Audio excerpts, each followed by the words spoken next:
But we begin by turning back the pages of the calendar to early May in 2011, just days before the floodwaters swelled here along the Missouri River. It was maybe the 14th or 15th or 16th of May, right in that time frame, where it was just raining an awful lot.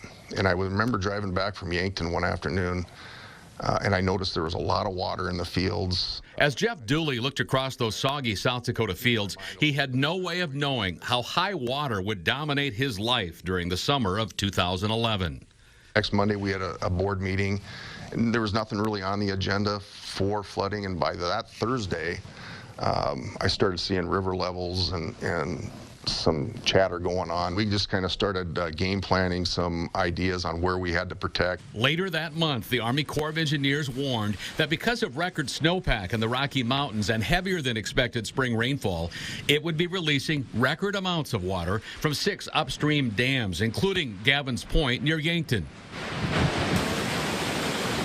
Unaware that their efforts wouldn't be enough to hold back the power of the Missouri River, homeowners began preparing for what would be a life-altering event. Less than a week after the Corps predicted record river levels, South Dakota Governor Dennis Dugard stood near the 18th green at Dakota Dunes Country Club and urged residents of the neighborhood to evacuate. Nobody knew for how long, but the work was just beginning. And, you know, our plan changed probably 6 times. Because every day that we'd come up with, okay, we're building to this level, you know, the Corps would say, okay, we're going to 120, 130, 140. So we just had to keep up in that protection. The rush to protect property was on. Levees being built by machine and by hand over 8 days, nonstop work. Sandbags filled for homes and businesses. Plenty of heavy lifting was done over the next few weeks. It became a community event, those in harm's way and those high and dry offering help however they could. That was one of those situations where you just didn't know, because it had never happened before. You don't have anything to go on. You just have to play it as safe as you can. And from Hamilton Boulevard to the Lewis and Clark Interpretive Center, the Anderson Dance Pavilion, Floyd Museum near downtown, and the Argosy Casino, everyday life was nowhere to be found. The flood fight continued. Releases at Gavin's Point Dam eventually hitting 160,000 cubic feet a second. The average for a summer is just 63,000. Then, on July 21st, a sign that the worst might be over.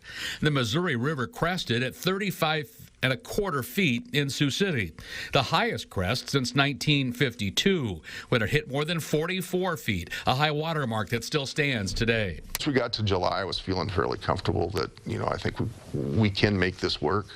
Now, I'll tell you, during that time frame, you watch the weather a lot. They started talking about when releases could be reduced. I think it was first part of July, but when they started talking about that and that you could see at least some relief, and even when they were talking released or reduced releases, they were still astronomically high compared to historical averages and historical peaks. River levels continued to drop through July and August. The hard work continued as well as levees came down. Sandbags were emptied and basements left wet and moldy by muddy water repaired.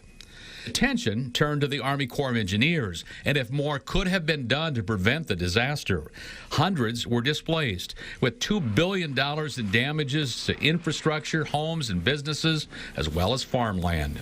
It was a surreal 6 weeks there, from middle of May to into June.